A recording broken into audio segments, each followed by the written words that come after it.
I was 7 months pregnant, trembling in the middle of my luxury kitchen, forced to relieve myself into a dirty plastic bucket because my stepdaughters had locked me out of the only bathroom I could safely reach. As I sat there, stripped of my dignity and sobbing in shame, my husband Robert, the man I saved from bankruptcy, stood over me and told me to stop being so sensitive. I thought I was fighting for their love, but I was actually fighting for my life.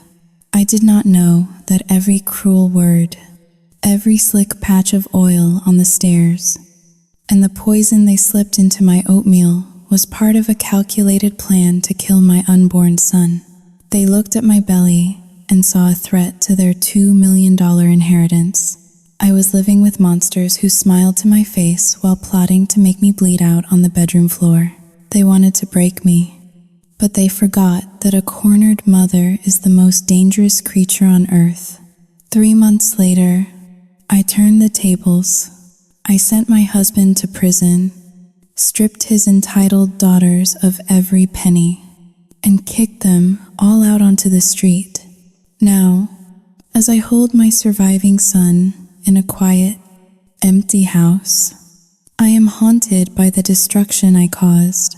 I destroyed an entire family to save one life. I need to know, was I the victim who fought back, or did I become the monster they made me? My name is Grace Miller.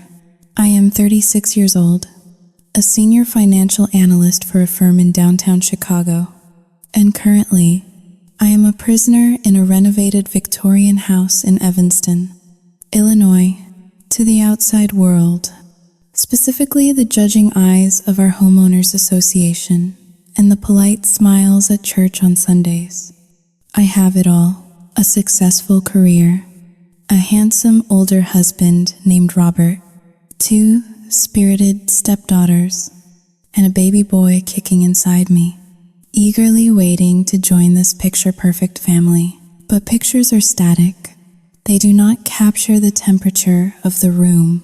They do not show you that despite paying the mortgage, the property taxes, and the $25,000 for the kitchen remodel last spring, I feel like a guest who has overstayed her welcome. It was a Tuesday in late October when the illusion finally began to crack. The air outside was crisp, filled with the smell of burning leaves. But inside the obstetrician-gynecologist's office, the air was sterile and cold. Dr. Evans adjusted her glasses, looking from the ultrasound monitor to my face with a gravity that made my stomach drop. "Grace, we need to talk about your activity levels," she said, her voice professional but firm. "You have placenta previa. It is severe.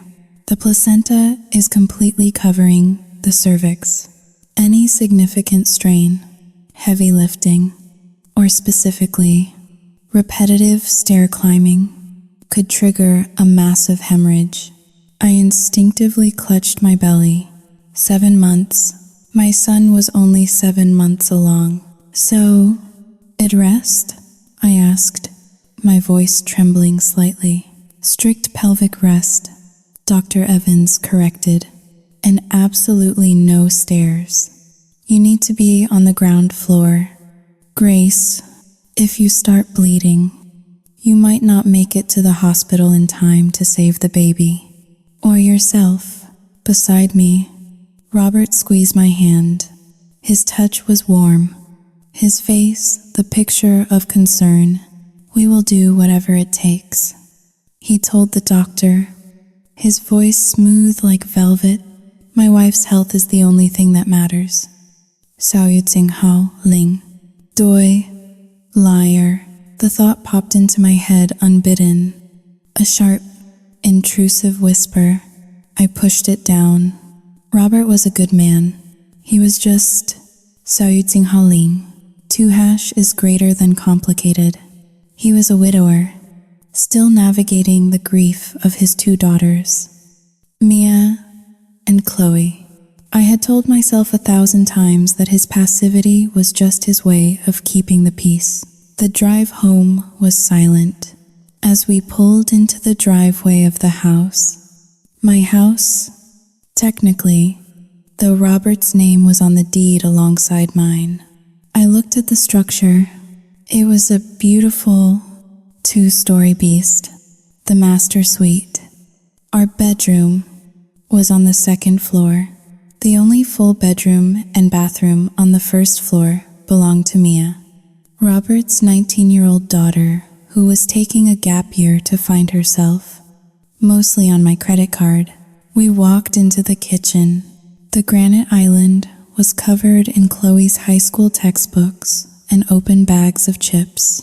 Mia was lounging on the sofa in the adjacent living room, scrolling through TikTok with the volume blaring. She did not look up when we entered. "Girls," Robert said, clapping his hands softly.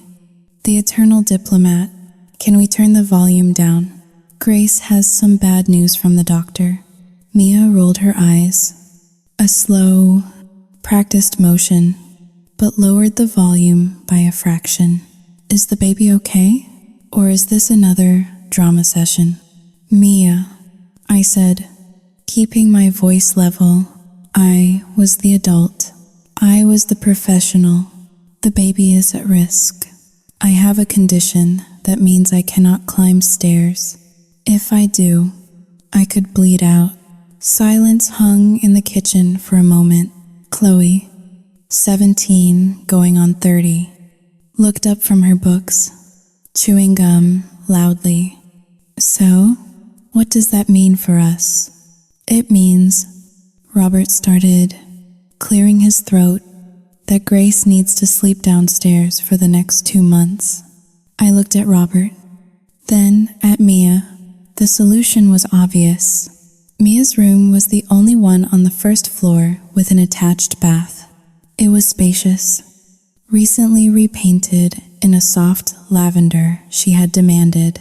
"Robert," I said, turning to him, "I need Mia's room, just until the baby is born. We can move her things upstairs to the guest room or Saüting Harling. 2 hash is greater than or she can share with Chloe." The air in the room shifted. It became sharp, jagged.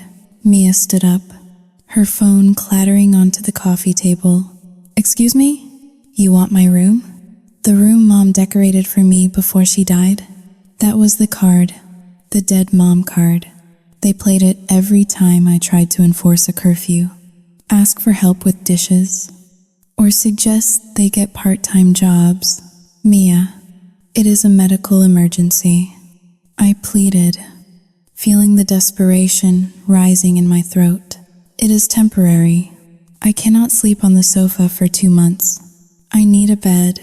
I need access to the bathroom." "No," Mia spat, crossing her arms.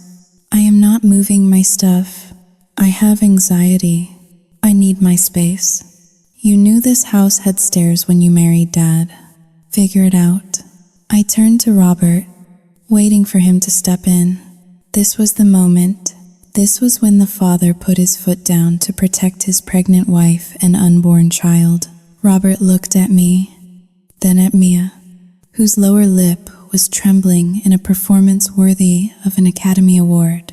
"Grace, honey," Robert said softly, placing a hand on my shoulder.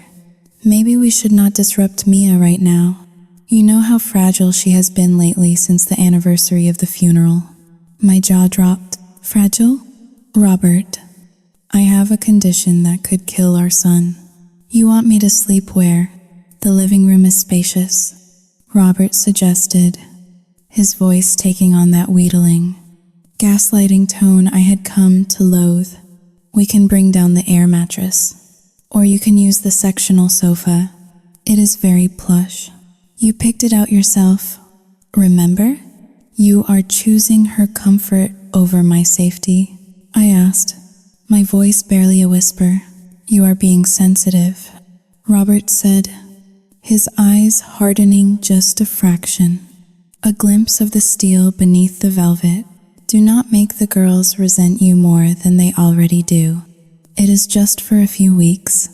Do not be selfish. Grace, this house is their sanctuary. Sao Yu Ting Hao, Ling. 2 hashes greater than selfish. The word echoed in my head as I looked at the 3 of them, a united front.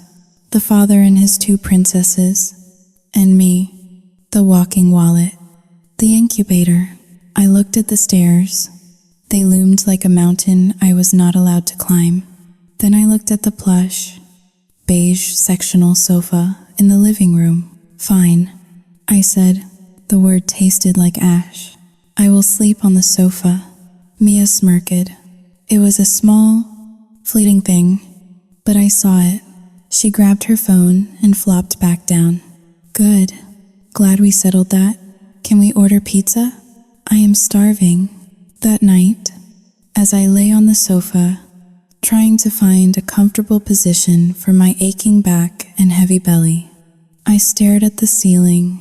The shadows from the streetlights outside cast long, cage-like bars across the living room floor. Upstairs, I could hear Robert's footsteps moving around in our bed. I heard the muffled sound of the television in his room. He was comfortable. He was safe. I placed a hand on my stomach. The baby kicked, a strong, rhythmic thud against my palm. I am sorry, I whispered to the darkness. I am so sorry I brought you into this nest of vipers. But as the tears finally leaked from the corners of my eyes, hot and stinging, something else ignited deep in my chest. It was not sadness. It was a cold, hard realization. I had spent 3 years trying to buy their love, trying to be the perfect stepmother, trying to replace a ghost. I realized then, shivering under a thin throw blanket in a living room I had paid to furnish, that I was not a member of this family. I was a resource, and resources are only valuable as long as they can be exploited. I closed my eyes, but I did not sleep. I listened to the house settle, and for the first time, I did not just hear creaking floorboards. I heard the sound of lines being drawn in the sand. The silence of the house at 3 in the morning was heavy, pressing down on me like a physical weight. My back ached with a dull, throbbing rhythm against the cushions of the sectional sofa. But it was the sharp, urgent pressure on my bladder that pulled me from a fitful sleep. I tried to shift my weight, groaning as the springs of the sofa, furniture I had spent $4,000 on just last year, creaked loudly in the stillness. I needed to use the bathroom. Immediately, the doctor's warning replayed in my mind, like a broken record. No stairs, strict pelvic rest. I swung, my swollen legs over the edge of the sofa, my feet searching for my slippers on the cold hardwood floor. The darkness of the living room felt hostile, filled with shadows that seemed to stretch and twist. I placed a hand on my heavy belly, whispering a soft reassurance to my son, and began the slow, shuffling walk toward the hallway. The guest powder room was down the hall, adjacent to Mia's bedroom. It was the only toilet on the first floor. Technically, it was the shared bathroom for the main level, but over the last year, Mia had slowly claimed it as her own, filling the counter with her high-end skincare products and leaving her damp towels on the floor. I reached for the door handle, my fingers curling around the cold brass. I turned it. It did not move. I frowned, twisting it harder. The mechanism was jammed tight, locked from the inside. Panic flared in my chest, hot and sudden. I leaned my forehead against the wood, knocking softly. "Mia?" I whispered, trying to keep my voice low so as not to wake Robert upstairs, though a part of me desperately wished he would wake up and save me. "Mia, are you in there? I need to use the bathroom." There was no sound of flushing, no running water, just a heavy, deliberate silence. Then a voice floated through the door. muffled but dripping with disdain. Saoyudzing howling. 2# is greater than occupied. I exhaled, shifting my weight from foot to foot, my bladder screaming in protest. Mia, please. I know you are not using the toilet. You are just sitting in there. Please open the door. It is an emergency. I heard a scoff. Go upstairs. Grace, use your own bathroom.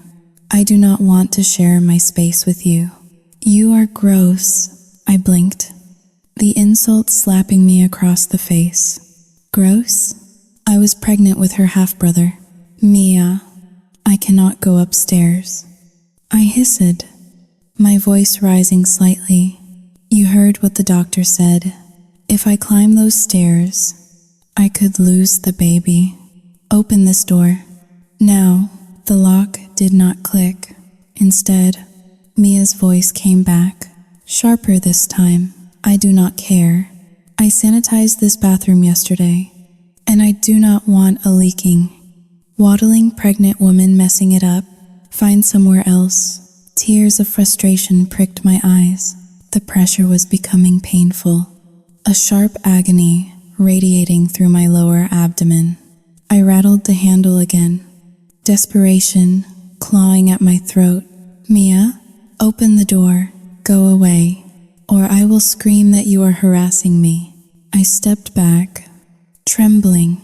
The cruelty was breathtaking. It was not just a teenage tantrum. It was calculated. She knew I was trapped. She knew I was in pain, and she was enjoying it. I looked toward the staircase. It wound upward into the darkness, steep and imposing. 20 steps. 20 steps to relief, but also 20 steps toward a potential hemorrhage. I could feel the fear paralyzing me. I could not risk it. I simply could not, but my body gave me no choice. The urge was violent now. I stumbled toward the kitchen, my breath coming in short, panicked gasps. My eyes scanned the room wildly. The sink? No, I could not climb up there. The trash can? It was full of dinner scraps. Then I saw it. In the corner by the pantry, the cleaning supplies were gathered. A gray, plastic utility bucket sat there, still smelling faintly of bleach and floor cleaner. I stopped, staring at it. No, I cannot. I am a human being. I am a 36-year-old woman with a master's degree. I am not an animal, but a sharp cramp doubled me over, and my dignity shattered under the weight of biological necessity. Sobbing quietly, I grabbed the bucket. I dragged it into the center of the kitchen floor, the plastic scraping loudly against the tiles. The moonlight filtered through the blinds, casting stripes of light across the scene, illuminating my shame like a spotlight. I pulled down my pajama bottoms. My hands were shaking so badly I could barely grip the elastic. I squatted over the bucket, gripping the edge of the Marble Island countertop, the countertop I had paid for, to keep my balance. And there, in the middle of my own kitchen, surrounded by top-of-the-line appliances and the trappings of a successful life, I relieved myself into a plastic bucket. The sound was humiliatingly loud in the silent house. I squeezed my eyes shut, hot tears streaming down my face, mixing with the sweat on my upper lip. I felt stripped of everything, my pride, my agency, my humanity. They did this to me. They forced me to do this. When I finished, I collapsed onto the cold tile floor, pulling my clothes up, shivering uncontrollably. I stared at the bucket, revulsion churning in my stomach. I felt dirty. I felt small. I heard a creak from the hallway. Saoyudzing howling. Zwei Raute ist größer als I froze. Mia's door opened. She stepped out, wearing a silk sleep mask pushed up onto her forehead. She looked at me, huddled on the floor next to the bucket. She looked at the puddle of urine. For a second, I expected shock. I expected her to realize she had gone too far. Instead, she wrinkled her nose. "You," she whispered, her voice devoid of any guilt. "You are actually disgusting, Grace." Then she turned around, walked back into her room, and closed the door. The lock clicked. I sat there until the sun began to rise, unable to move, unable to clean up the evidence of my degradation. I wanted Robert to see it. I wanted him to see exactly what his daughter had reduced me to. Around 7 in the morning, heavy footsteps descended the stairs. Robert walked into the kitchen, adjusting his tie, looking fresh and well-rested. He stopped dead when he saw me sitting at the kitchen table, red-eyed and pale. Then his eyes traveled to the gray bucket in the middle of the floor. The smell was undeniable. "Grace?" he asked, his brow furrowing in confusion. "What on earth is that?" I looked at him, my voice hoarse. Mia locked the bathroom door. "Robert." She refused to open it. I could not go upstairs. I had no choice. Robert stared at the bucket, then at me. A flicker of annoyance crossed his face. Not at Mia.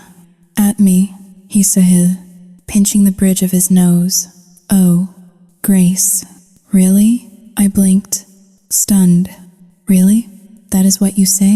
You could have knocked harder," Robert said, walking over to the coffee machine as if the bucket of urine was not sitting 5 feet away from him.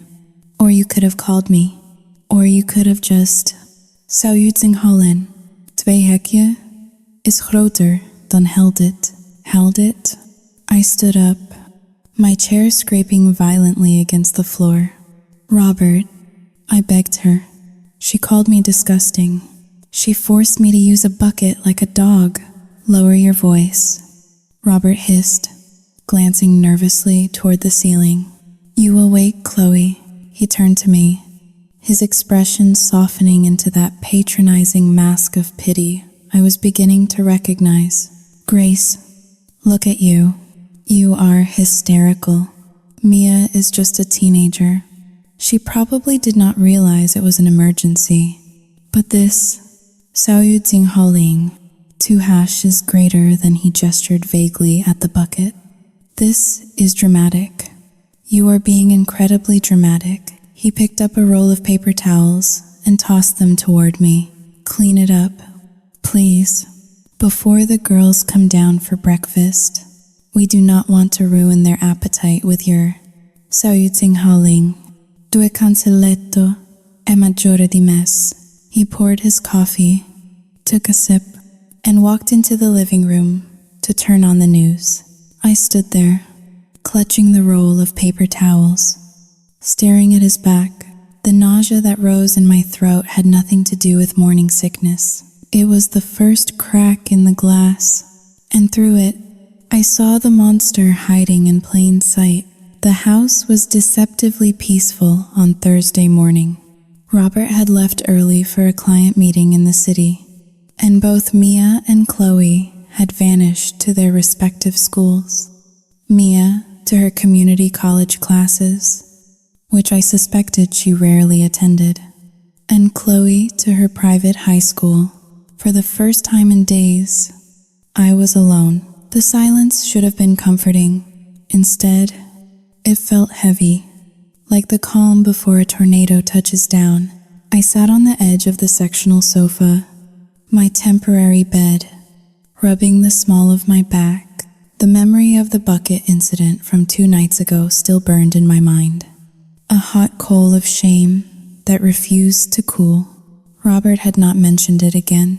He had simply acted as if it had never happened, burying the ugliness under layers of polite conversation about the weather and dinner plans. But I needed to be practical. I had a hospital pre-registration form to fill out, and I needed Robert's insurance information. I had asked him for it 3 times, and 3 times he had waved me off, claiming he would handle it later. Later never came. I stood up, wincing as my pelvic bones shifted. I walked slowly toward Robert's study at the end of the hallway. He usually kept the door closed, a silent signal that his work was more important than anything happening in the rest of the house. Today, the door was slightly ajar. I pushed it open. The room smelled of stale coffee and Robert's cedarwood cologne. It was a masculine space, lined with dark bookshelves and heavy mahogany furniture that had belonged to his father. I moved to his desk, feeling a prickle of guilt. I was not the type of wife who snooped. I respected privacy, but I was also not the type of wife who urinated in a bucket because she was locked out of a bathroom. The rules of our marriage had shifted, even if Robert refused to acknowledge it. I opened the top drawer. It was a mess of receipts and loose change. I rummaged through it, finding nothing. I tried the second drawer. Office supplies. I pulled on the handle of the large bottom file drawer. It was locked. I frowned. Robert never locked his drawers at home. We had no secrets, or so I had thought. My eyes scanned the desktop. Robert had a habit of keeping keys in a small ceramic bowl his mother had made, which sat on the bookshelf behind the desk. I turned and reached for the bowl. Sure enough, a small silver key sat among the paper clips. My heart began to hammer against my ribs. Why lock a file drawer in your own home? I inserted the key. The lock clicked with a satisfying snap. I slid the drawer open. Inside, neatly organized hanging folders filled the space. I flipped through them, my fingers trembling slightly. Tax returns, mortgage, car insurance. Then, my fingers stopped on a thick, red folder near the back. The label was typed in crisp, black letters. The Eleanor Miller Trust. Eleanor was Robert's mother. She had passed away 5 years ago, leaving behind a substantial estate. Robert had always told me that the money was tied up in investments and that he received a small stipend, but the bulk of it was reserved for the girls' education. I had never questioned him. I made my own money. I did not need theirs. I pulled the folder out. It was heavy. I sat down in Robert's leather swivel chair and opened the file. The first page was a legal summary of the trust assets. My eyes widened as I scanned the numbers. The total value of the trust was not small. It was just over $2 million. $2 million. I turned the page, looking for the distribution clause. My experience as a financial analyst kicked in, my brain sifting through the legalese to find the bottom line. And there it was. Paragraph 4, Section B.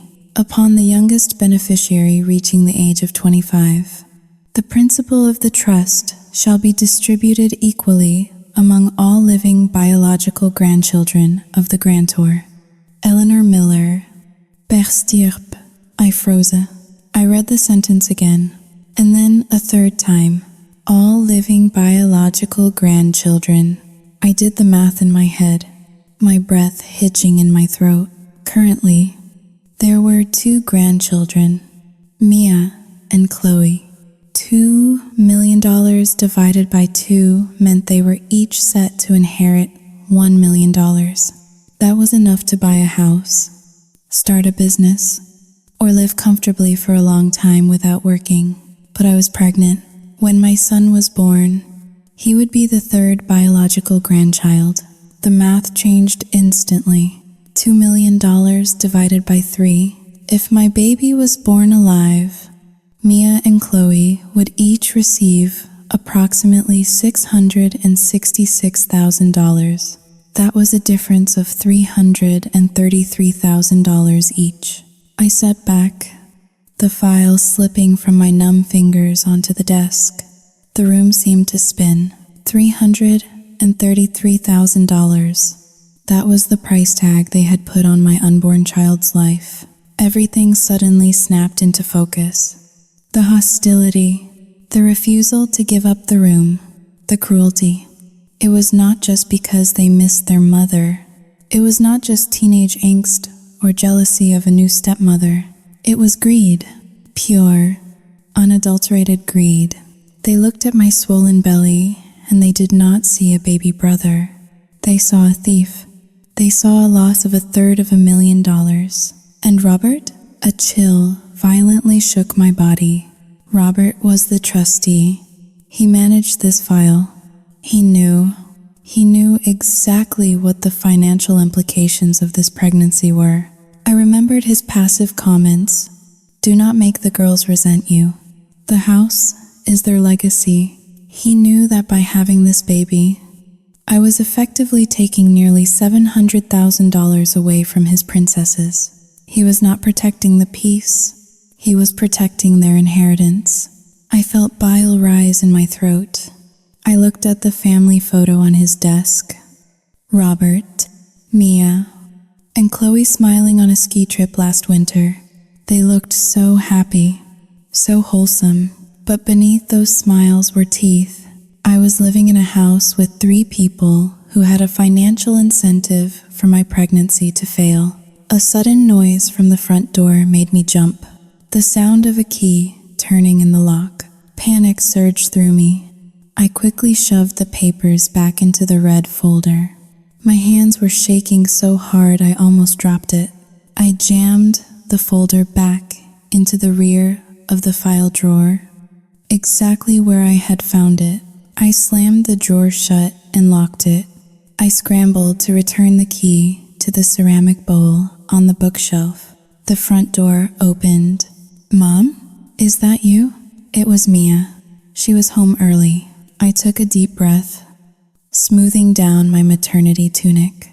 I forced my face into a mask of calm, though my heart was pounding like a war drum against my ribs. I walked out of the study, pulling the door shut behind me.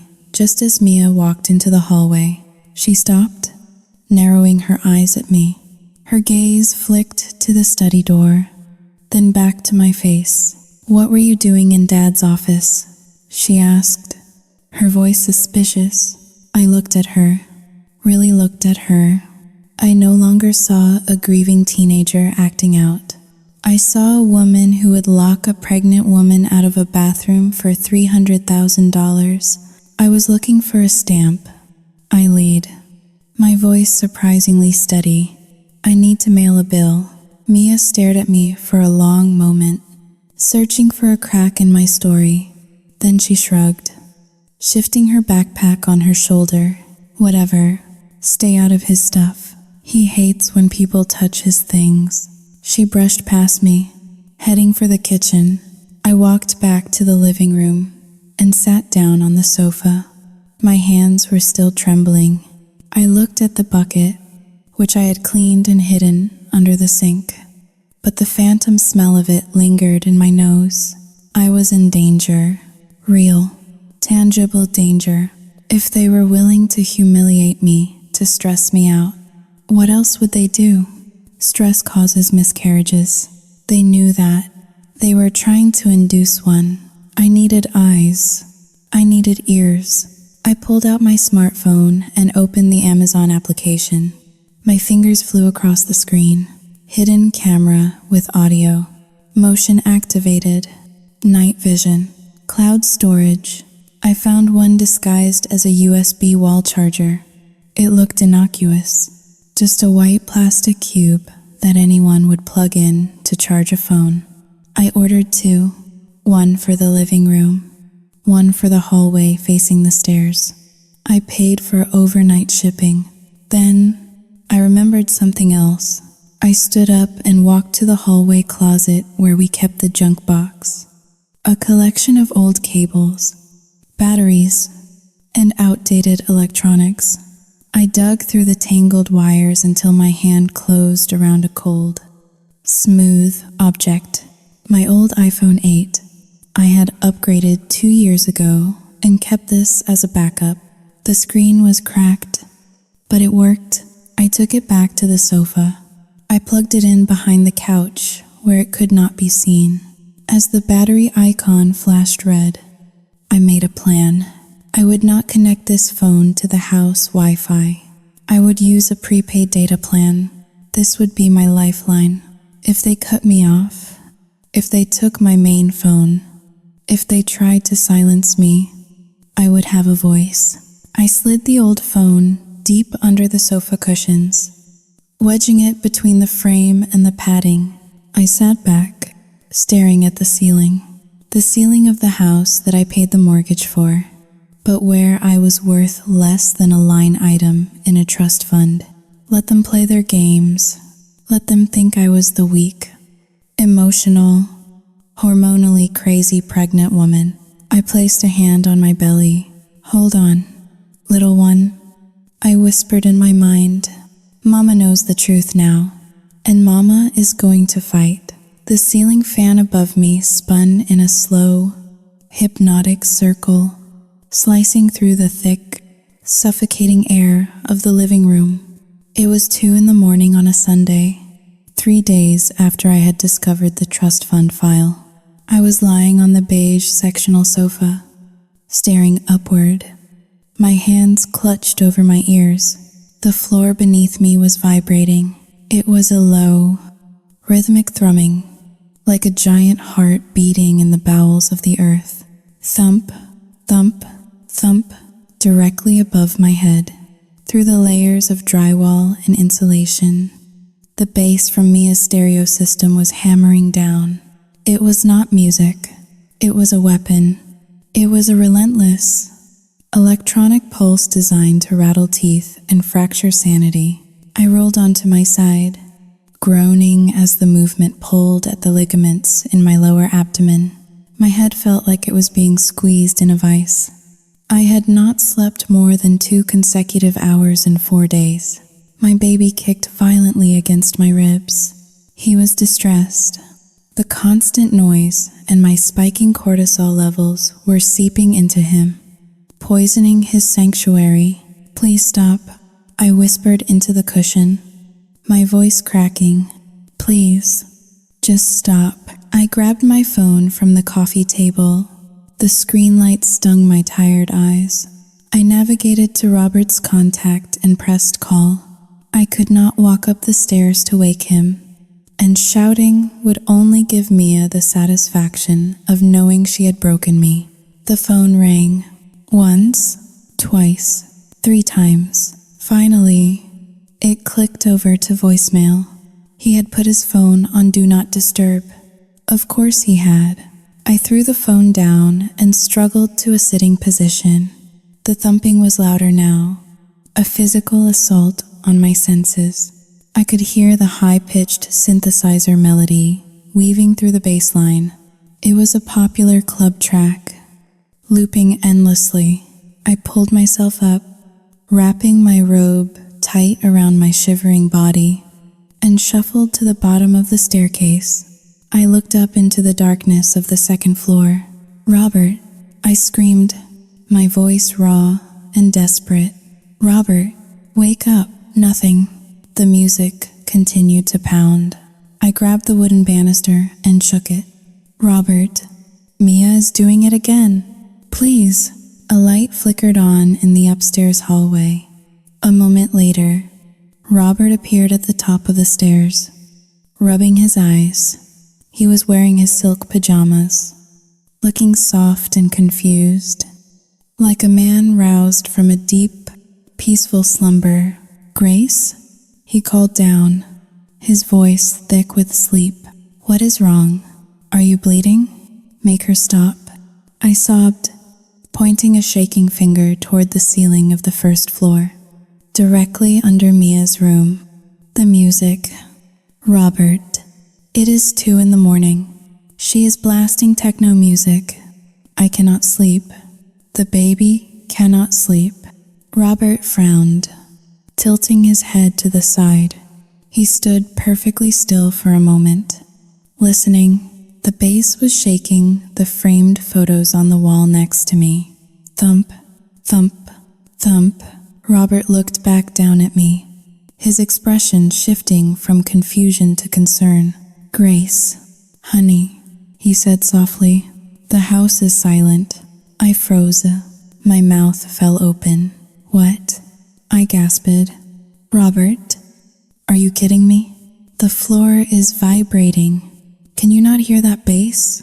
Robert shook his head slowly, descending 2 steps. He looked at me with a pity that made my skin crawl. There is no music. Grace, Mia and Chloe are asleep. I just walked past their rooms. It is dead quiet up here. No, I whispered, backing away from the stairs. No, you are lying. It is loud. Robert, it is so loud. Robert Sehill, running a hand through his hair, he came down a few more steps, sitting on the landing, keeping a safe distance as if I were a wild animal that might bite. Grace, we talked about this. Dr. Evans said your hormones could cause heightened sensitivity, but this, Saoyutsing Haling, this is paranoia. You are imagining things. I am not imagining it, I screamed, tears spilling hot and fast down my cheeks. I am not crazy. Shh, Robert hissed, putting a finger to his lips. You are going to wake the girls. Say, you are the one making noise. You are the one disturbing the peace. He stood up, looking down at me with disappointed eyes. Go back to sleep. Grace, take a Tylenol. Maybe put in some earplugs if the silence is too loud for you. But please, stop acting like this. You are scaring me. He turned and walked back up the stairs. The light clicked off. I stood alone in the dark hallway. The bass continued to thump, thump, thump, thump for a terrifying second. I doubted myself. Is he right? Have I lost my mind? Is this prenatal psychosis? I pressed my hand against the wall. I could feel the vibration. It buzzed against my fingertips. I stumbled back to the living room and grabbed my phone. My hands were shaking so badly I dropped it twice before I could unlock it. I opened the App Store and downloaded a sound meter application. I waited for it to install, my breath coming in short. Jagged gasps. Please let me be sane. Please. I opened the application. A digital needle appeared on the screen, fluctuating wildly. I held the phone up in the air, toward the ceiling. The needle jumped into the red zone. 85 decibels. 85 decibels. That was the equivalent of a diesel truck idling in the room or a food blender running next to my ear. I stared at the number, sobbing with relief and horror. I was not crazy. The noise was real.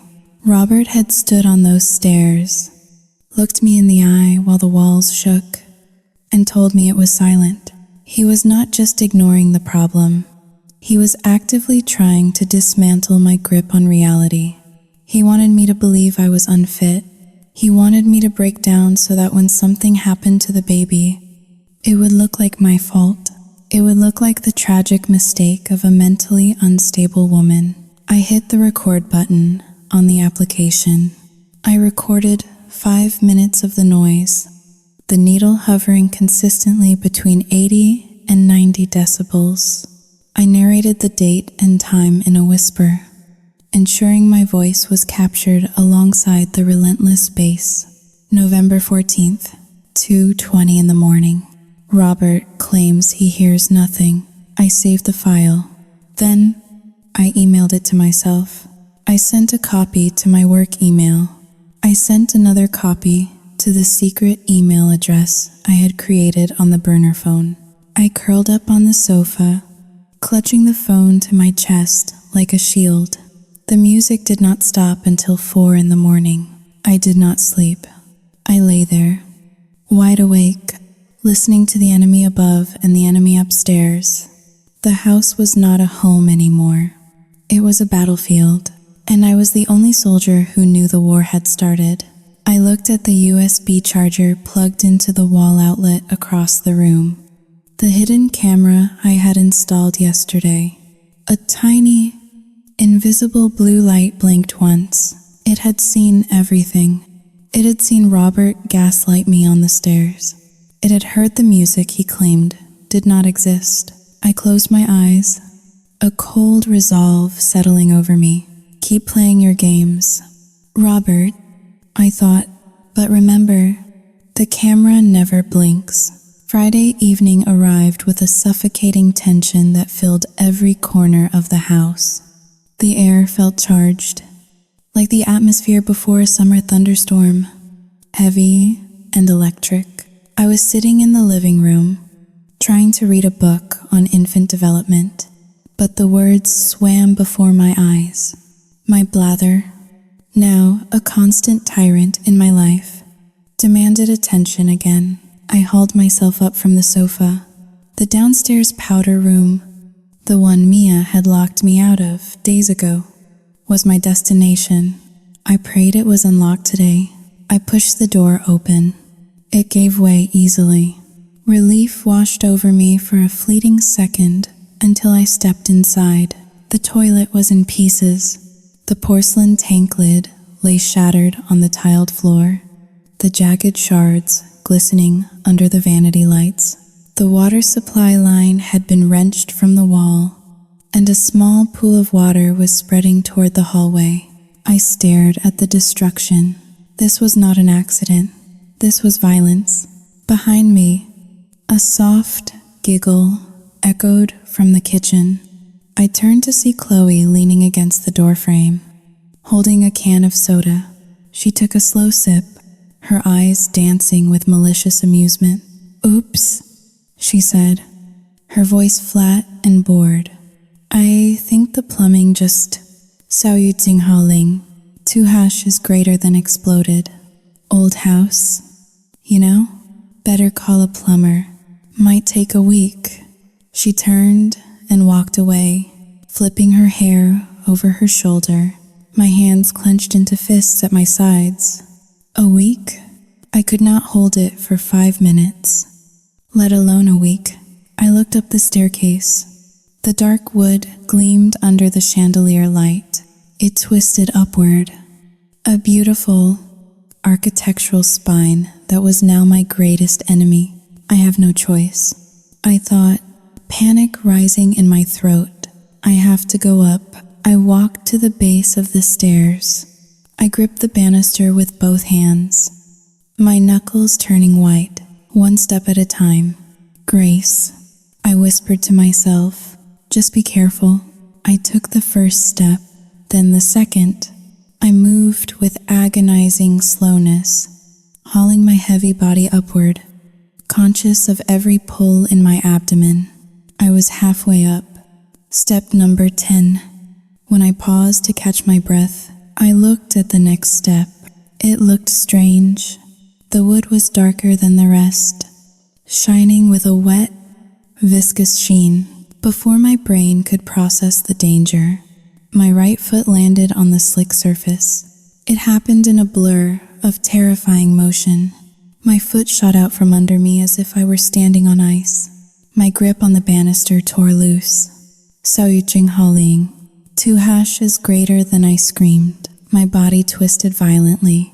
I slammed hard onto the edge of the step, my hip taking the brunt of the impact. I scrambled desperately, clawing at the wooden spindles, trying to stop my slide. My lower back wrenched, and a sharp, searing pain shot through my uterus. Hot and blinding, I managed to hook my arm around a baluster, stopping my fall before I tumbled all the way to the bottom. I hung there, gasping for air, suspended between the floors. The smell hit me then. It was not floor polish. It was vegetable oil, thick, greasy cooking oil. "Robert," I screamed, the sound tearing from my throat. "Help me." The front door opened. Robert walked in, carrying his briefcase.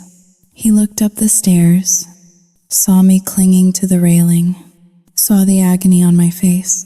He did not run. He did not drop his bag. He stood there, staring up at me with an expression of cold, simmering fury.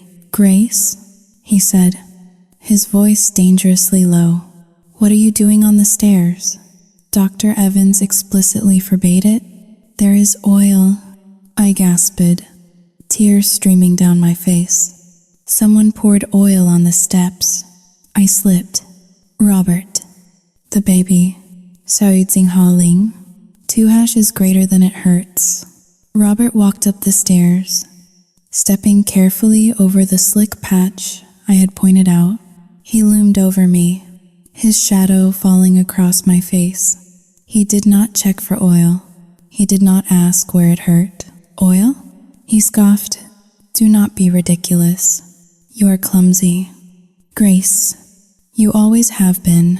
And now, your carelessness has put my son in danger." He grabbed my arm, his grip bruising. He hauled me up, dragging me the rest of the way up the stairs. My legs struggled to work, pain radiating with every step. "No, please," I begged. "I need a hospital. Something is wrong. I feel..."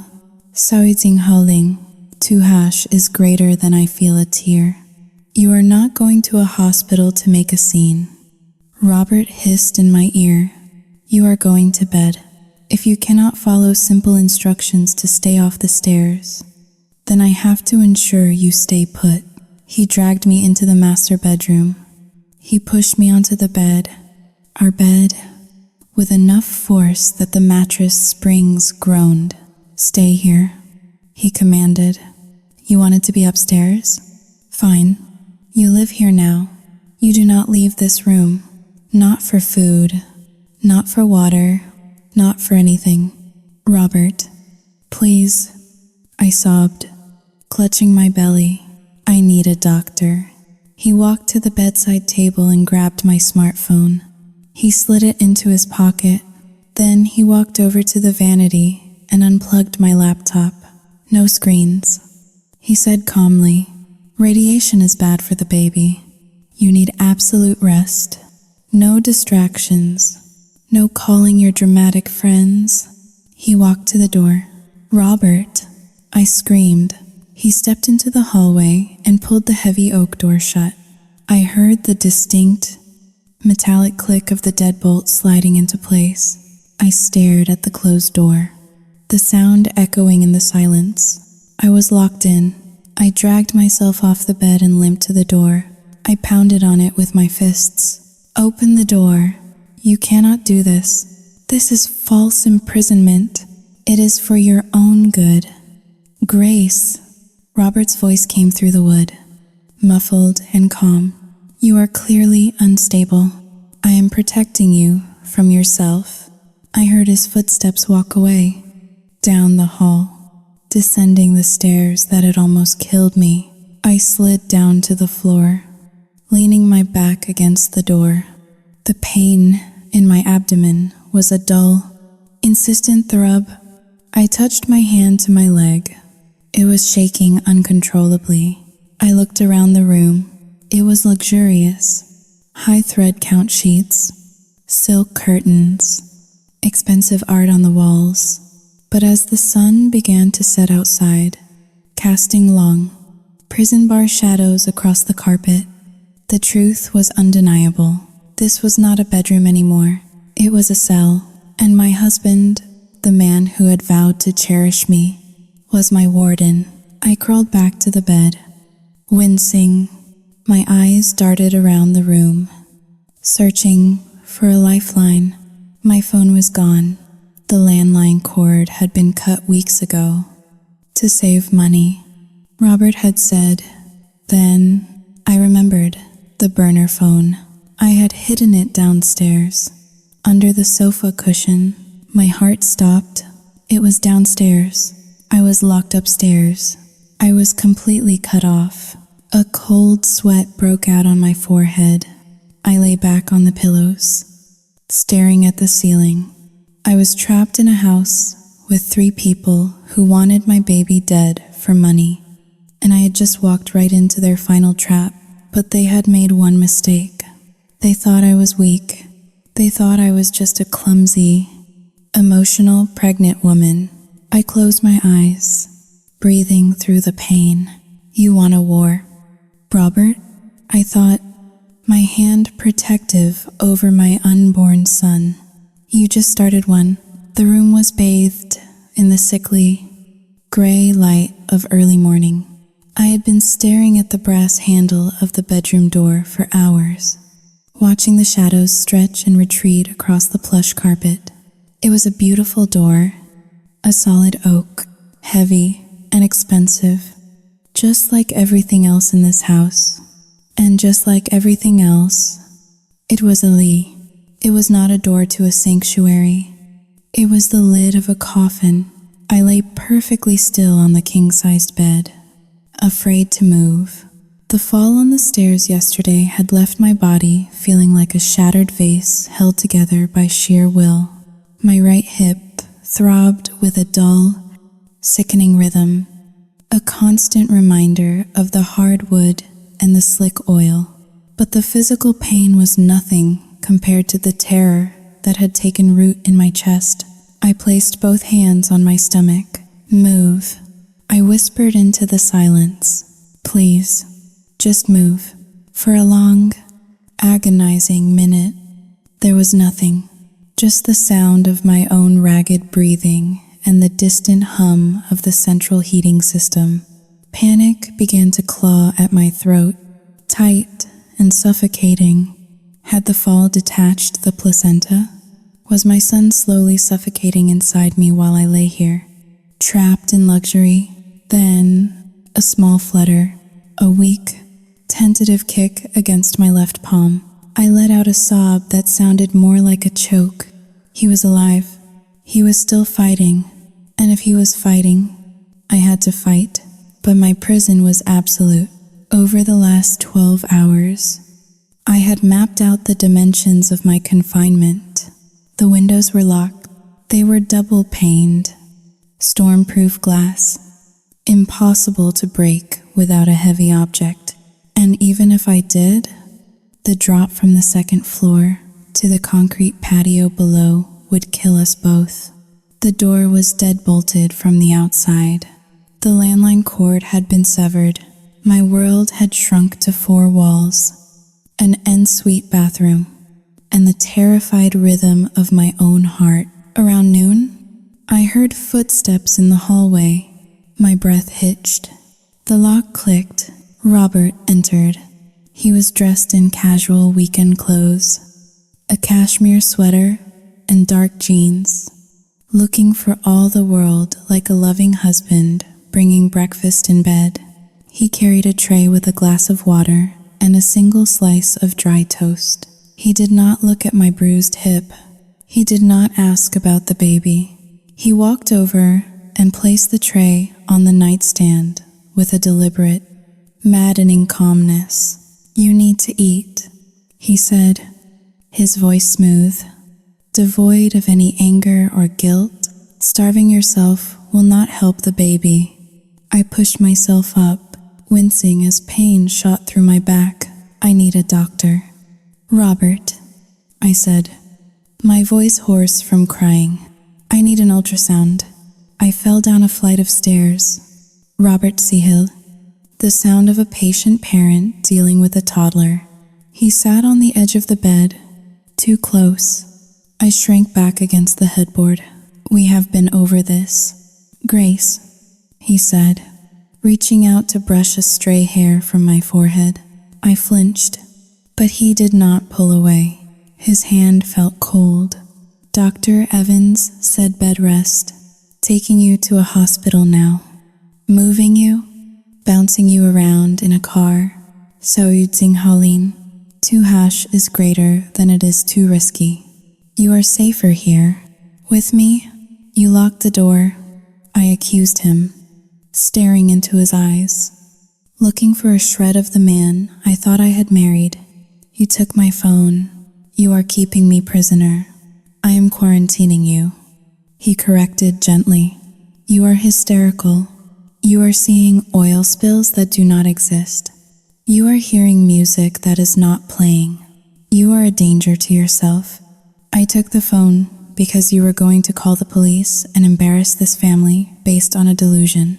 I am protecting our reputation, and I am protecting you from your own insanity." He stood up, adjusting his cuffs. "Eat your toast. I will be back later to check on you." "Robert, please," I whispered, my defiance crumbling into desperation. "Please just let me call my mother."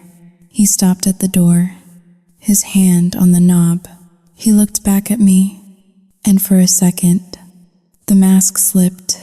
His eyes were dead, empty, like a shark looking at a seal. "Your mother cannot help you, Grace. Nobody can. It is just us now." He stepped out. The deadbolt slid home with a final, heavy thud. I stared at the dry toast. I was starving, but the thought of eating anything he brought me made my stomach churn. I drank the water, only because I knew dehydration would trigger contractions. Time lost its meaning. The sun moved across the sky, casting the room into twilight. Downstairs, life continued. That was the cruelest part. Through the floor vents, I could hear the muffled sounds of their Sunday. I heard the television blaring a football game. I heard the clatter of silverware on plates, and I heard laughter. It was Mia's laugh, high, sharp, and mocking. Then Chloe's deeper chuckle, and finally, Robert's booming guffaw. They were having a family dinner. They were eating roast chicken. I could smell the rosemary and garlic wafting up through the ventilation system, and they were laughing. They had locked the pregnant wife upstairs, bruised and terrified, and they were celebrating. The realization hit me with the force of a physical blow. They did not just want the money. They hated me. They hated that I had entered their space, changed their dynamic, and dared to create a new life that threatened their inheritance. To them, I was not a person. I was an obstacle that was proving difficult to remove. I lay back on the pillows, tears leaking from the corners of my eyes, soaking into the silk pillowcase. The pillowcase, my eyes snapped open. Yesterday, in the chaos of the fall and the argument, my mind had been fractured.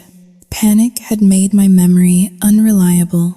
I had thought the burner phone was downstairs under the sofa. I had despaired, thinking I was cut off. But as I turned my head, I felt a hard, rectangular lump inside the pillowcase beneath my ear. A memory flashed back to me, sharp and clear. 2 days ago, Thursday night, after I had installed the hidden cameras, I had felt paranoid about leaving the phone downstairs. I had retrieved it while everyone was asleep. I had brought it up here, intending to keep it close at night. I had slid it inside the pillowcase of the decorative sham that Robert never used. My heart began to hammer against my ribs, a frantic drumbeat of hope. I sat up, ignoring the protest of my muscles. I grabbed the pillow and ripped the case open. There it was, the old iPhone 8. The screen was cracked, the casing scratched, but to me, it looked like the Holy Grail. I pressed the home button. The screen remained black. "No," I whispered. "No, no, no." I held the power button down.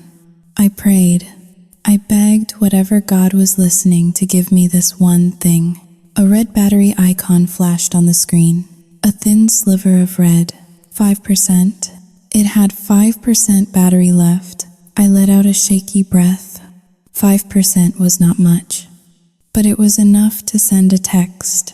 It was enough to send an email, but I could not do it yet. I looked at the door. If Robert came in and saw the light of the phone, he would take it. He would realize I had a backup. He would search the room, and I would lose my only lifeline. I had to be smart. I had to wait. I slid the phone back into the pillowcase, deep into the corner where it would not be felt by a casual touch. I lay back down, my mind racing. I needed to document this. I needed proof. I remembered the camera I had plugged into the wall outlet in the corner of the bedroom. I glanced at it. It was a simple white cube, blinking its tiny, almost invisible blue light. It had recorded Robert refusing me medical care. It had recorded him locking the door. I had the evidence. Now, I just needed to survive long enough to use it. The smell of food from downstairs was growing stronger, and my hunger was becoming a sharp, gnawing pain. I looked at the dry toast again.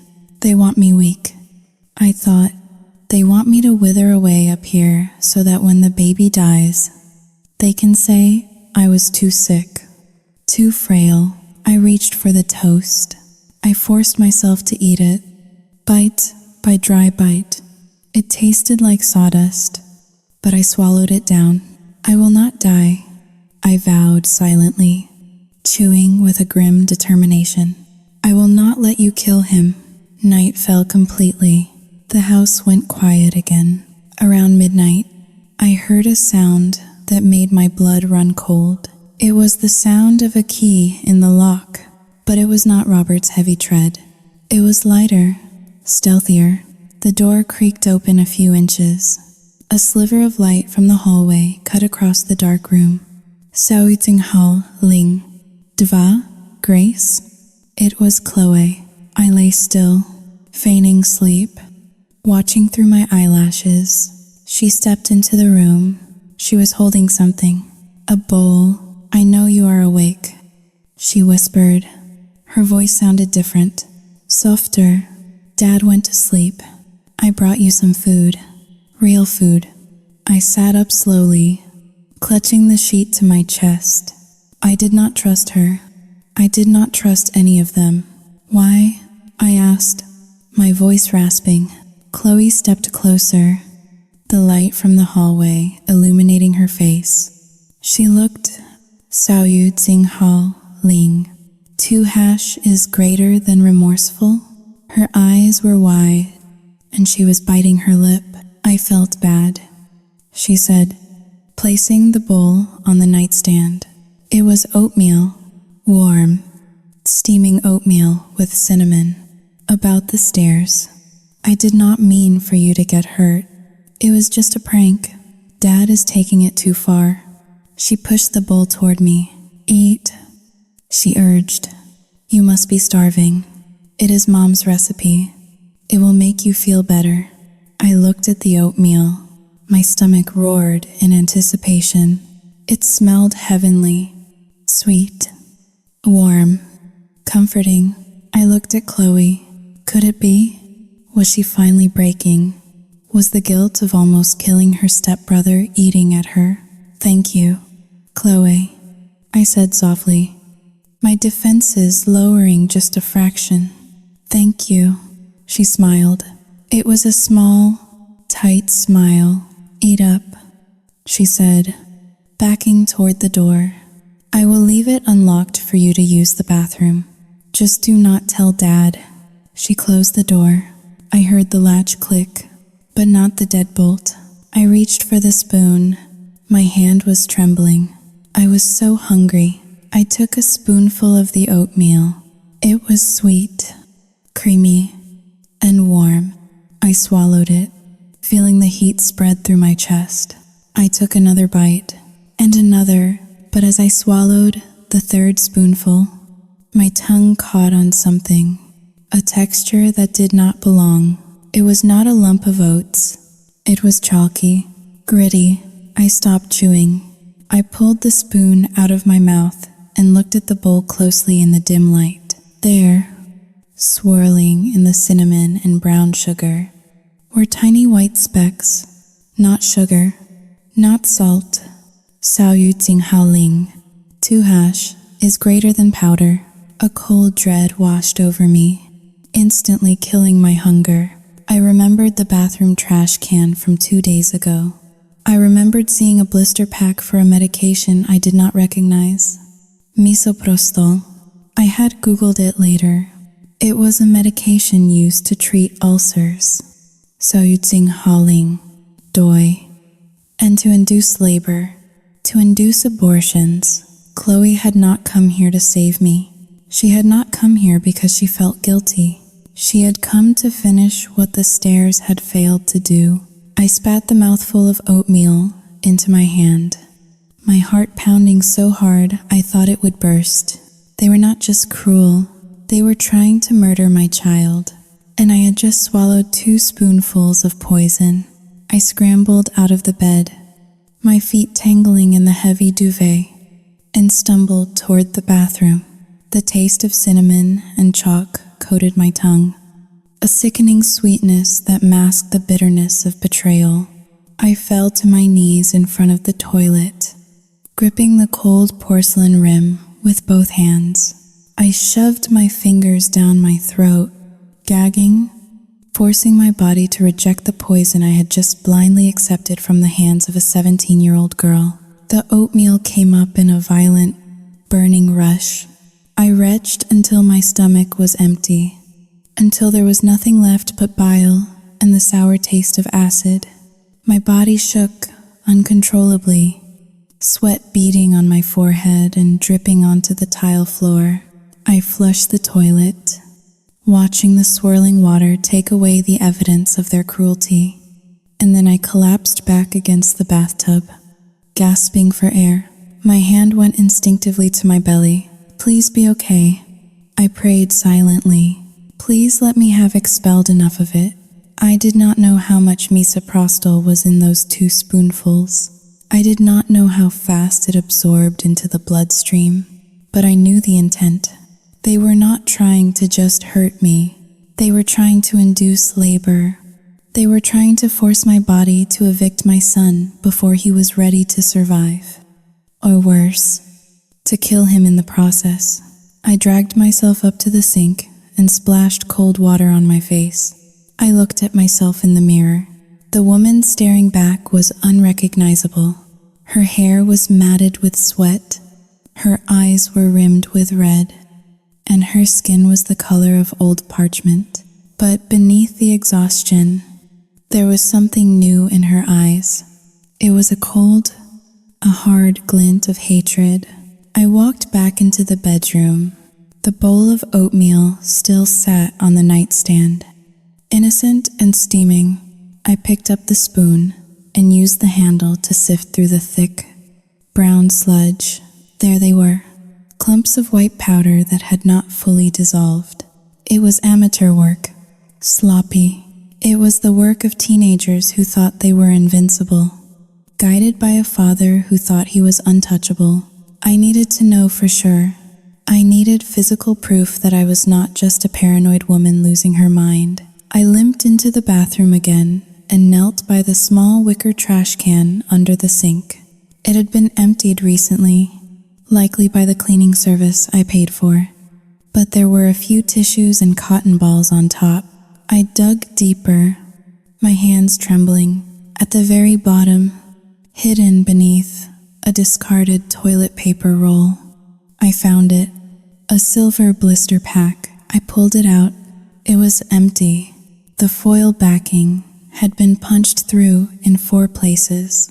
I turned it over to read the small print on the back. Misoprostol, 200 micrograms, 4 pills. They had crushed 4 pills into my dinner. A dose that high, ingested orally, was enough to start violent contractions within hours. It was enough to cause a uterine rupture in a woman with a placenta condition like mine. This was not an eviction. It was an assassination attempt. A sudden, sharp cramp seized my lower abdomen, doubling me over. It was different from the Braxton Hicks contractions I had felt before. This was a deep, grinding pain that radiated into my lower back, feeling like a pair of iron hands twisting my insides. It was starting. Panic, cold and sharp, pierced through my anger. I needed help. I needed a doctor. But I was locked in. I heard heavy footsteps in the hallway. The deadbolt slid back with a metallic clack. Robert walked in. He was holding a glass of water and looking at me with that same mask of calm and paternal concern. He glanced at the nightstand. He saw the bowl. He saw that some of it was gone. A small, satisfied smile touched the corners of his lips before he smoothed it away. "How are you feeling, Grace?" he asked, setting the water down next to the poisoned bowl. "Chloe said you were hungry. I am glad you finally ate something. You need your strength." I stood by the bathroom door, clutching the doorframe for support as another cramp rippled through me. I looked at him. I really looked at him. I saw the crow's feet around his eyes that I used to think were distinguished. Now, they just looked like cracks in a porcelain mask. "I know, Robert," I said. My voice was low, trembling not with fear, but with a rage so potent it felt like it could burn the house down. Robert paused, his hand hovering over the water glass. He turned to me slowly. "You know what, honey?" I walked over to the nightstand, fighting the urge to collapse as pain spiked in my pelvis. I picked up the empty blister pack I had found in the trash. I held it up, the silver foil catching the light of the bedside lamp. "I know about the pills," I said. "I know about the misoprostol. I know you and your daughters just tried to kill our son." The silence that filled the room was deafening. For a second, I expected him to deny it. I expected him to act shocked, to blame Chloe, to pretend he had no idea. But he did not. Robert's face changed. The concern vanished. The warmth evaporated. His expression went slack. His eyes dead and flat. He looked at the blister pack, then at me, with the boredom of a man dealing with a tedious accounting error. "You are being dramatic again, Grace," he said, his voice devoid of emotion. "Those are just stomach relaxers. Chloe has had an upset tummy. She must have left the trash in here by mistake. Do not lie to me," I screamed, the sound tearing at my throat. "It is an abortion pill." "Robert, I looked it up, and it was in my oatmeal." I tasted it. Robert Seahill. A long, weary exhalation through his nose. He took a step toward me. "You are hysterical. This is exactly why you need to be isolated. You are imagining plots against you. You are hallucinating tastes and smells. It is the psychosis. Grace, it is sad." Really, he was doing it again.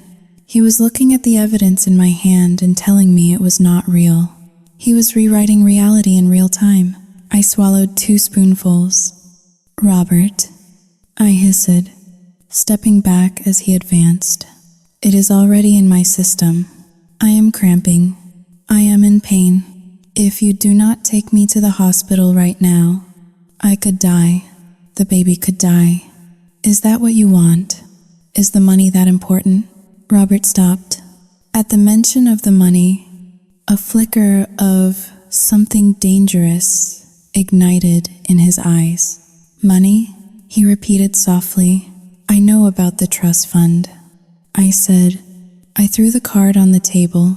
"I know about the $2 million. I know that if this baby is born, Mia and Chloe lose $300,000 each." I saw the file in your desk. Robert stared at me.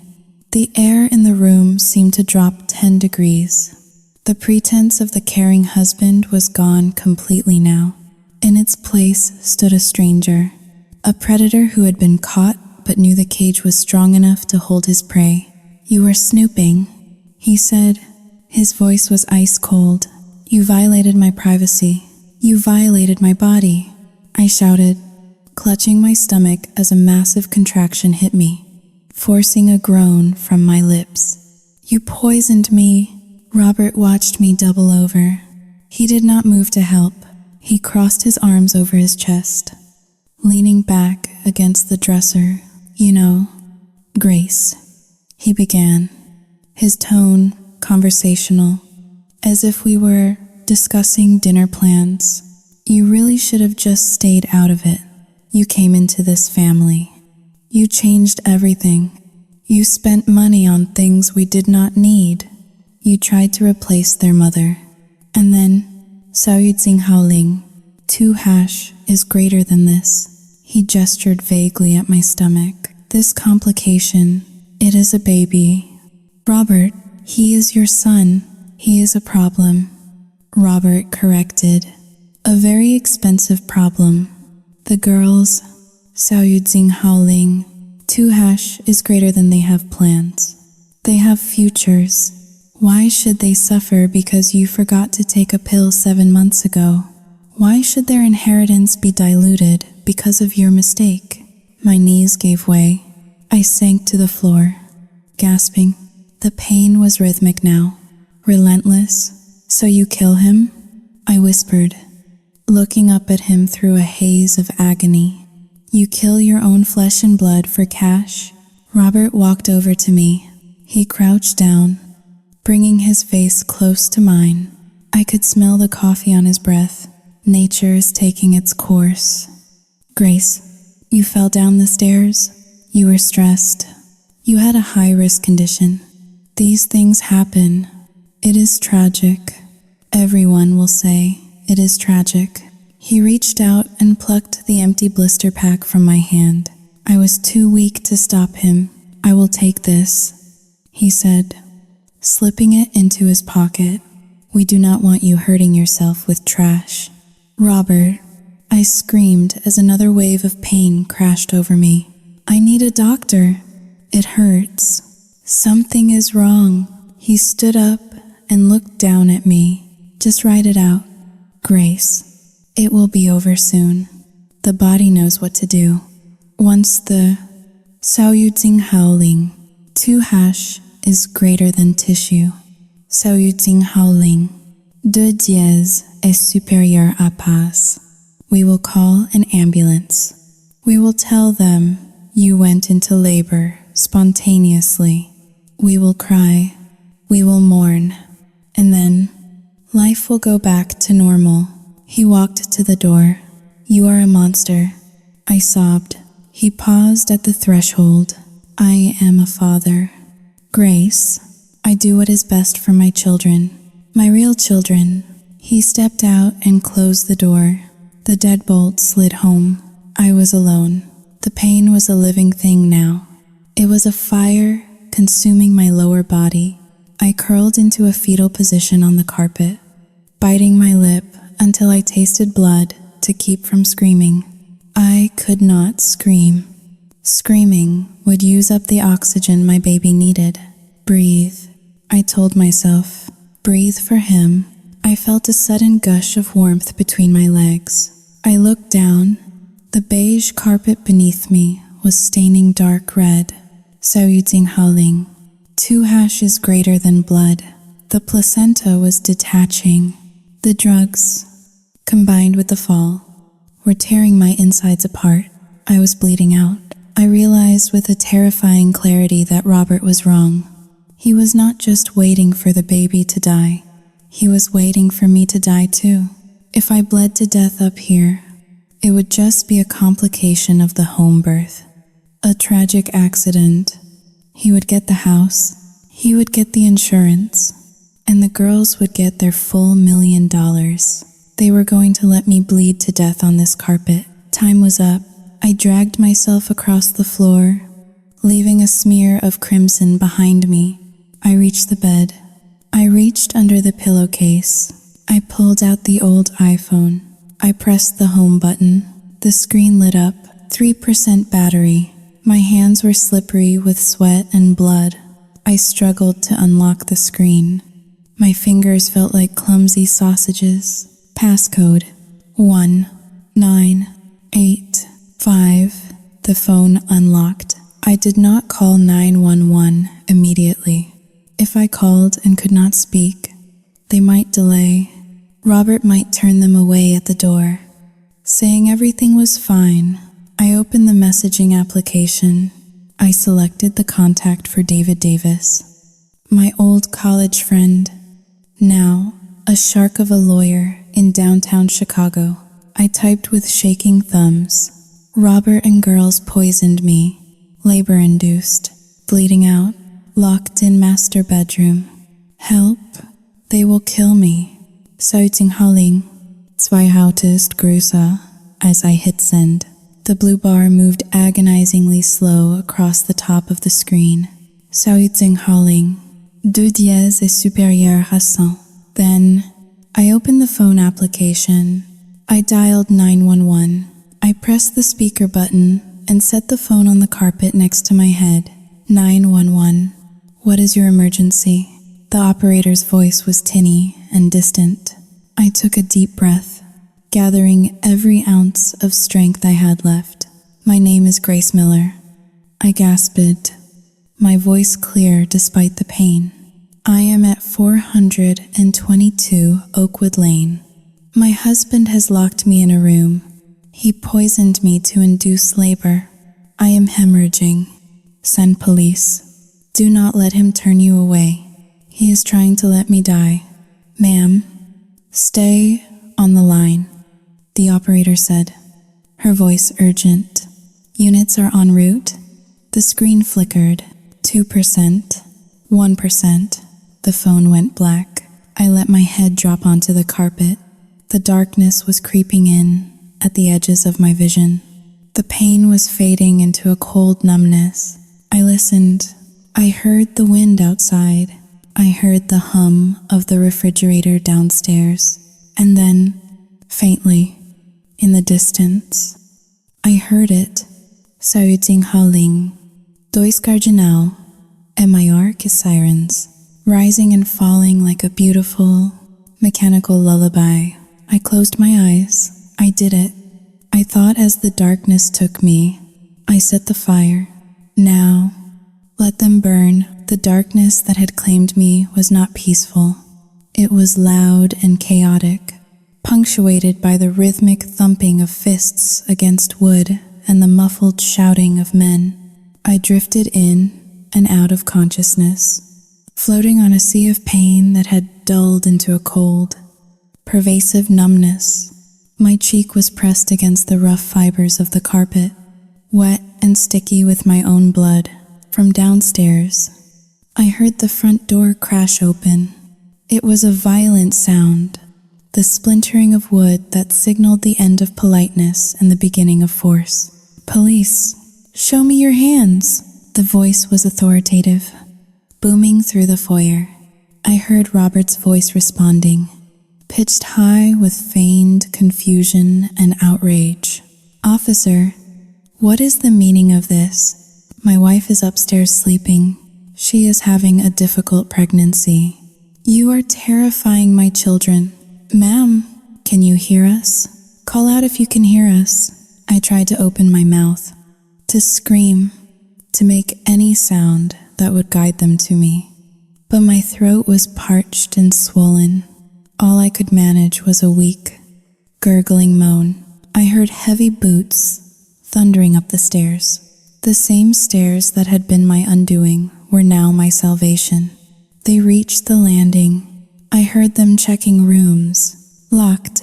This one is dead-bolted. Sautinghaling. To kick it. There was a moment of silence, followed by a deafening crack. The heavy oak door shuddered. Another kick, harder this time, and the wood around the lock gave way. The door swung open, banging against the interior wall.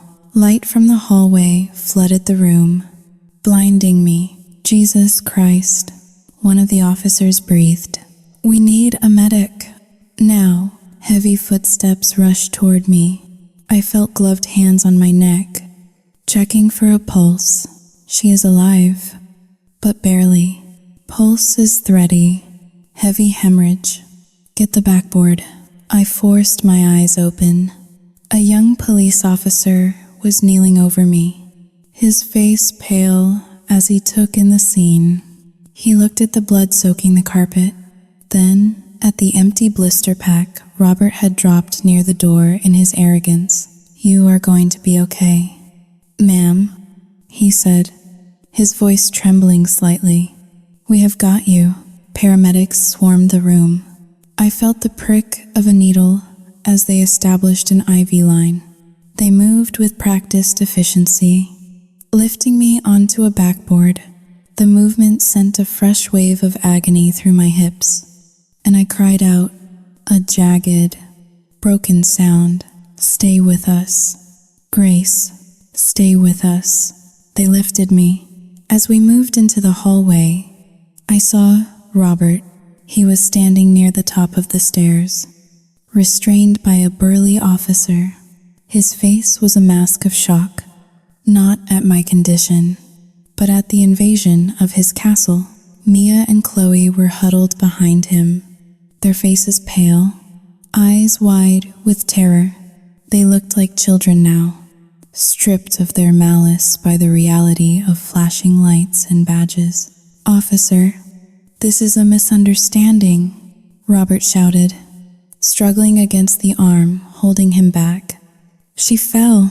She is unstable." She was locked in. "Sir," the officer holding him snapped, his voice dripping with disgust. From the outside, "Explain that." Robert opened his mouth, but no words came out. He looked at me as I was carried past him. For the first time, I saw fear in his eyes. We descended the stairs. The foyer was full of uniformed officers. The front door was hanging off its hinges. Then, we emerged into the night. The cool air hit my face, shocking me into a moment of clarity. The street was ablaze with red and blue lights, reflecting off the manicured lawns and the white siding of the colonial houses. It was a spectacle, and the audience had arrived. The entire neighborhood was out. Mrs. Higgins, the president of the Homeowners Association, who always complained about my trash cans, was standing in her bathrobe, clutching her chest. Mr. Henderson from next door was filming with his phone. Families stood in clusters, whispering, pointing, staring at the chaos erupting from the Miller residence. They saw me. They saw the stretcher. They saw the blood-soaked sheets covering my lower body. They saw the oxygen mask strapped to my face. And then they saw Robert being led out behind me. He was not in handcuffs yet, but he was being escorted firmly by 2 officers. Mia and Chloe followed, looking small and ashamed. The narrative Robert had carefully constructed, the grieving widower, the devoted father, the patient husband, was shattering in real time under the harsh glare of the ambulance strobes. I turned my head to the side, locking eyes with Mrs. Higgins. She gasped, covering her mouth with her hand. "Look," I wanted to scream. "Look at what he did. Look at the monster behind the mask." Robert tried to push past the officer toward the ambulance. "I need to go with her. She is my wife." "Sorry, sir," the paramedic said, blocking the doors. "This is a crime scene now. You are going in a squad car for questioning." "What?" "No," Robert yelled, his composure finally cracking. "I have rights. You cannot do this." The neighbors heard him. They heard the desperation. They saw the police officer push him back toward the cruiser. A ripple of shock went through the crowd. The whispers grew louder. I felt a grim satisfaction settle in my chest, colder than the IV fluid pumping into my veins. The perfect image was destroyed. The reputation he valued more than my life was in ruins. The paramedic loaded me into the back of the ambulance. As the doors began to close, framing the scene like the final shot of a movie, I saw a black sedan screech to a halt at the edge of the police tape. A man in a sharp suit jumped out, ducking under the yellow tape. shouting at the officers. David Davis, my lawyer, my friend. He had gotten my text. He pointed at Robert, then at the house, shouting something about attempted murder and unlawful imprisonment. I saw Robert shrink back, his face draining of color. The ambulance doors slammed shut, sealing out the noise, the lights, and the judgment. "We are moving," the driver shouted as the siren wailed into life, drowning out my thoughts. I placed a hand on my stomach. The cramping was violent, but I felt a small, stubborn pressure against my palm. "We are out," I whispered into the oxygen mask. We made it out, but as the ambulance sped toward the hospital, I knew the war was not over. Robert was still free. The girls were still free. They had tried to kill us, and they had failed. Now, it was my turn. I closed my eyes, letting the rhythm of the siren lull me back into the darkness. But this time, it was not the darkness of defeat. It was the darkness of a storm gathering strength. I would survive this. I would deliver this baby. And then, I would take everything from them. Everything. The world came back in white. White ceiling tiles, white sheets, the rhythmic, electronic white noise of medical machinery. The pain in my body had shifted. It was no longer the tearing, burning agony of the poison, but the deep, surgical ache of a cesarean section. My hands felt empty. My womb felt empty. I bolted upright, gasping, ignoring the sharp pull of the stitches across my lower abdomen. Sao Yu Jinghao Ling. 2# is greater than my son. A hand gently pushed my shoulder back down. It was a nurse, her face kind and tired. "He is alive." "Mrs. Miller," she said softly. "He is in the neonatal intensive care unit. He is small, only 3 pounds, but he is a fighter." I collapsed back onto the pillows, tears of relief flooding my eyes. 3 pounds.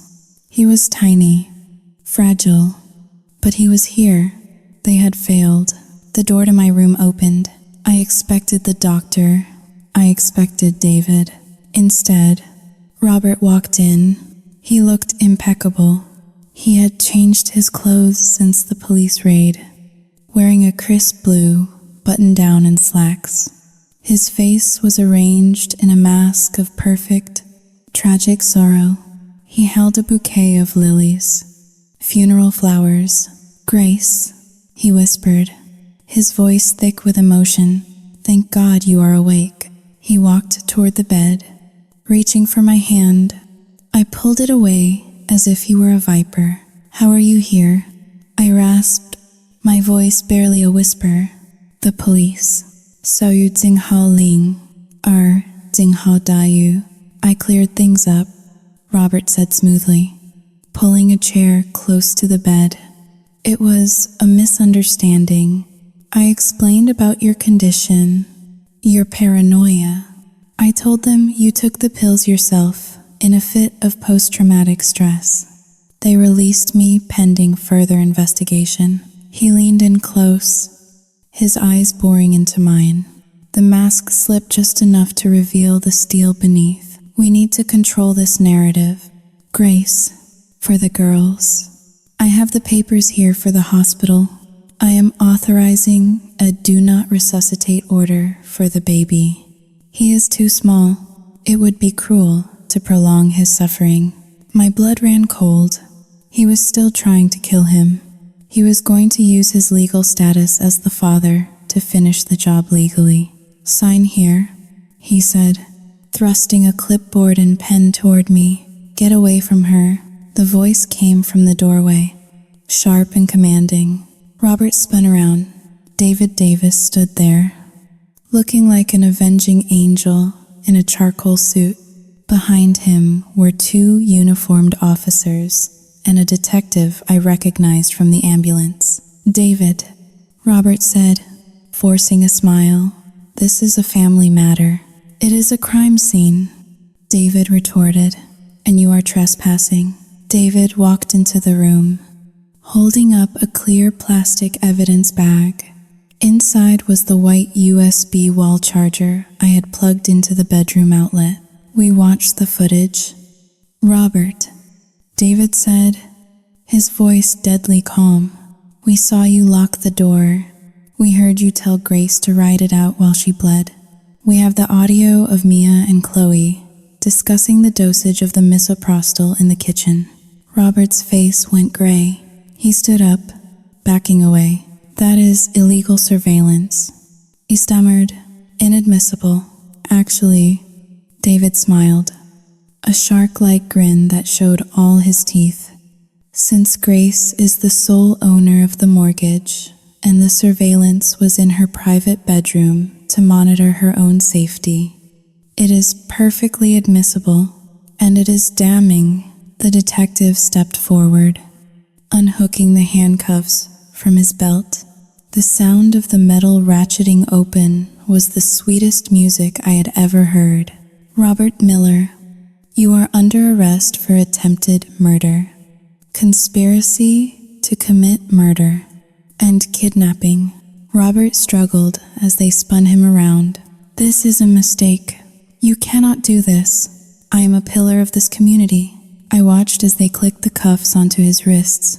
He looked at me, his eyes pleading, desperate. "Grace, tell them we love you." I looked at him. I looked at the man I had married, the man who had turned my home into a prison and my body into a battleground for his greed. "I do not know you," I said coldly. They dragged him out. As he passed the doorway, I saw another officer leading Mia down the hospital corridor. She was in handcuffs too, weeping loudly, her mascara running down her face in black streaks. She looked like a child who had finally been told no. David walked over to my bed. He placed a hand on my shoulder. "Chloe has been taken into custody by Child Protective Services," he said gently. "She is a minor, so she will go to a juvenile detention center pending trial. It is over. Grace, they can never hurt you again." I looked at the empty doorway. The silence in the room was no longer heavy. It was clean. It was the silence of a storm that had finally passed. I closed my eyes, picturing my son in his incubator down the hall. He was fighting for his life, and now I could fight for his future. "Take me to him," I told the nurse. "I want to see my son." 3 months later, the air outside the Cook County Courthouse was biting cold, but inside, the heat of justice burned with a satisfying intensity. I sat in the front row, my back straight, my hands folded calmly in my lap. I was no longer the trembling victim cowering in a locked bedroom. I was the executioner, and my weapon was the law, the judge. A stern woman with eyes like flint looked down at the defendant's table. Robert sat there, clad in a bright orange jumpsuit that clashed horribly with his pale, defeated skin.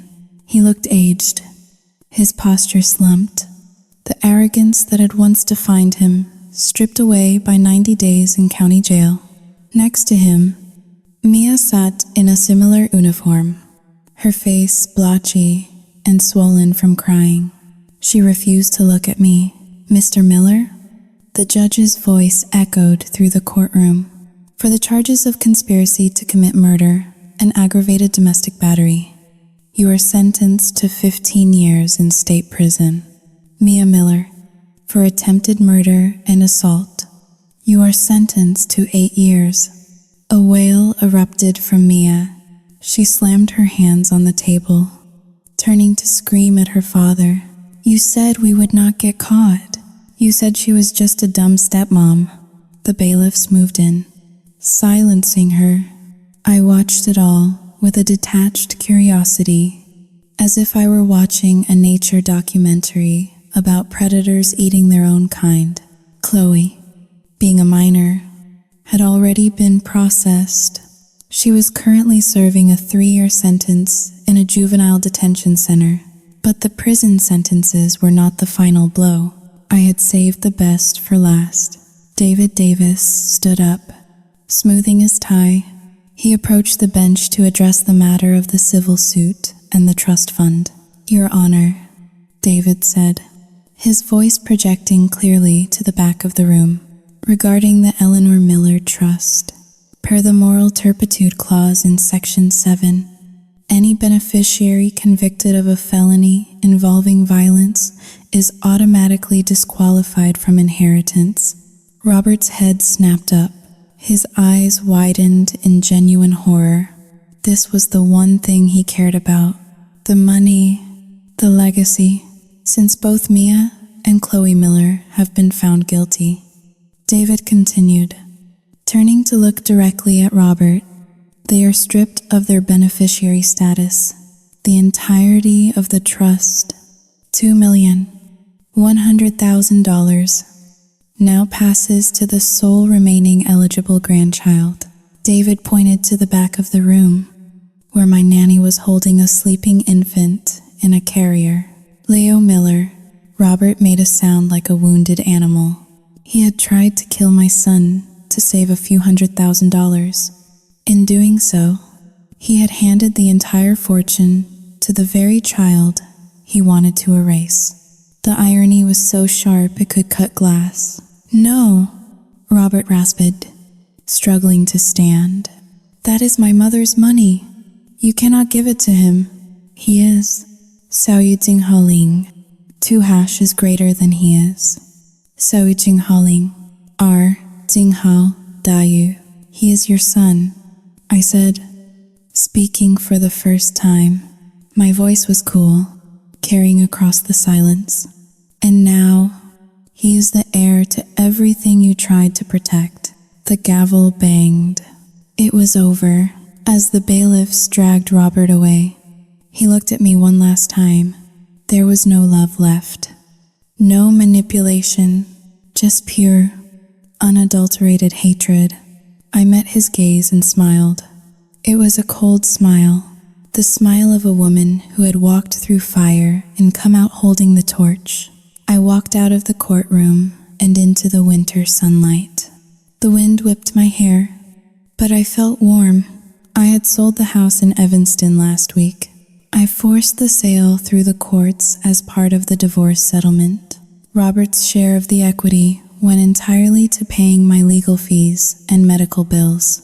He was going to prison, bankrupt. I walked to the waiting SUV where the nanny was buckling Leo in. I looked at my son. He was healthy, gaining weight, and had my eyes. I climbed into the driver's seat and gripped the leather steering wheel. I was not innocent in this tragedy. I admitted that to myself as I checked my mirrors. I had been desperate for a family. I had ignored the red flags, the disrespect, the financial secrecy, the subtle cruelty, because I wanted to be loved. I had tried to buy my way into their hearts with kitchen renovations and patience. I had been a fool, but fools learn. I put the car in drive. I had the money. I had the freedom, and I had my son. Let us go home. Leo, I whispered. I pulled away from the curb, leaving the courthouse and the wreckage of the Miller family in my rearview mirror. I did not look back. I never would.